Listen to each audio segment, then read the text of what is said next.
പുനരധിവാസത്തോടൊപ്പം തൊഴിലാളികളുടെ ദുരിതം സർക്കാർ അടിയന്തരമായി പരിഗണിക്കണമെന്നാവശ്യപ്പെട്ടാണ് സംയുക്ത ട്രേഡ് യൂണിയന്റെ നേതൃത്വത്തിൽ കളക്ടറേറ്റിന് മുൻപിൽ സത്യാഗ്രഹ സമരം സംഘടിപ്പിച്ചത്. ദുരന്തബാധിതരുടെ പുനരധിവാസത്തിനുള്ള ടൗൺഷിപ്പ് നിർമ്മാണത്തിന് എൽസ്റ്റൺ എസ്റ്റേറ്റിലെ പുൽപ്പാറ ഡിവിഷനാണ് സർക്കാർ ഏറ്റെടുക്കുന്നത്. തൊഴിലാളികൾക്ക് നൽകാനുള്ള ആനുകൂല്യങ്ങൾ നൽകാതെ തൊഴിലാളികളെ കുടിയൊഴിപ്പിക്കാനുള്ള നീക്കത്തിനെതിരെയാണ് ശക്തമായ പ്രക്ഷോഭം സംഘടിപ്പിച്ചതെന്ന് CITU ജില്ലാ ട്രഷറർ P. ഗഗാരൻ പറഞ്ഞു. നിലവിൽ ഇന്നിപ്പോൾ ഞങ്ങൾ സത്യാഗ്രഹമാണ് നടത്തിയത്. വളരെ സമാധാനപരമായിട്ടുള്ള സത്യാഗ്രഹ സമരമാണ്. ഞങ്ങളെ സംബന്ധിച്ച് ഈ പ്രശ്നത്തിന് പരിഹാരം ഉണ്ടാകണമെന്ന് മാത്രമേ ഞങ്ങൾ ഉദ്ദേശിക്കുന്നുള്ളൂ. പുനരധിവാസ പ്രവർത്തനങ്ങൾ ഭംഗിയായി നടക്കണം. അതിൻ്റെ തറക്കല്ലിടൽ അതുപോലുള്ള പ്രവർത്തനങ്ങൾക്കൊന്നും ഒരു തടസ്സവും തൊഴിലാളികളുടെ ഭാഗത്ത് ഉണ്ടാവില്ല. പക്ഷേ തറക്കല്ല് ഇട്ട് ഭൂമി ഏറ്റെടുത്ത് നിർമ്മാണ പ്രവർത്തനങ്ങൾ ആരംഭിക്കുന്നതിന് മുമ്പ് തൊഴിലാളികൾ കിട്ടേണ്ട ആനുകൂല്യങ്ങൾ കിട്ടണം.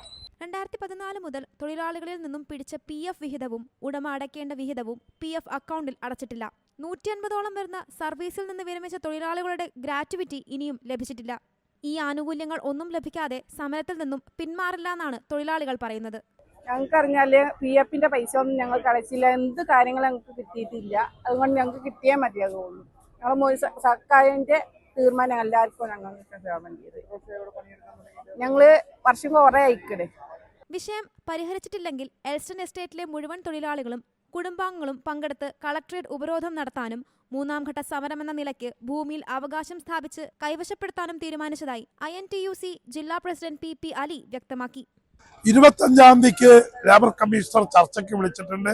ഈ ചർച്ച കൊണ്ടും ഇതിന് പരിഹാരമായിട്ടില്ലെങ്കിൽ ആ ഭൂമിയിൽ നിന്ന് ഇറങ്ങാതെ ശക്തമായ പ്രക്ഷോഭത്തിന് തൊഴിലാളി സംഘടനകൾ കളക്ടറേറ്റ് ഉപരോധിക്കും. ഭൂമിയിൽ നിന്ന് ഇറങ്ങില്ല. വലിയ പ്രക്ഷോഭത്തിന് സംയുക്ത ട്രേഡ് യൂണിയന്റെ നേതൃത്വത്തിൽ തൊഴിലാളി സംഘടനകൾ നേതൃത്വം നൽകും. C Malayalam news, Wayanad. ഏറ്റവും പുതിയ വാർത്തകളും വിശേഷങ്ങളും വിരൽ തുമ്പിലറിയാൻ സി മലയാളം ന്യൂസ് എല്ലാ ഡിജിറ്റൽ പ്ലാറ്റ്ഫോമുകളിലും ലഭ്യം.